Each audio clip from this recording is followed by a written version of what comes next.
Part C. Give a possible alternative explanation for this correlation. Okay, so there's a variety of things you could think of here. You might say that a more expensive house in a more expensive area might have possibly better schools. Okay, it might be that if you can afford an expensive house, you possibly can afford extra help for your children. Okay, it might be that people who can afford an expensive house will have possibly better levels of education themselves because they've got more high-paying jobs, and therefore they're possibly more likely to be able to help their children.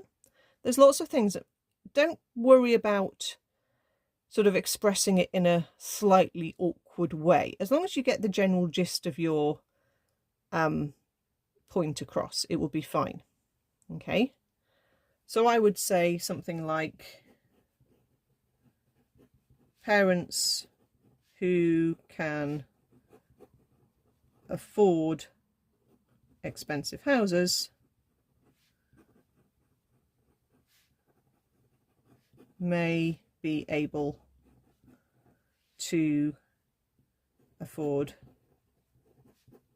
to pay for extra tuition. Yeah, you could say that. There's lots of things. I've mentioned lots of other reasons, okay? What they do not want you to say is things like those with higher reading scores can afford better houses. That doesn't make sense, okay? Don't say, oh, it's just a coincidence, because you are supposed to be giving a possible alternative explanation, okay? And don't just sort of repeat something you've said in part B, okay?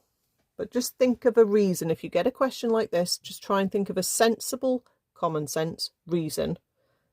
They really do want you to, I mean, if I say state the obvious, that's not necessarily obvious which is the correct solution, which is the correct answer they want you to write down, but there's going to be a variety of reasons that they will allow. So just think of something sensible, write it down, and then read it and think, did that make sense?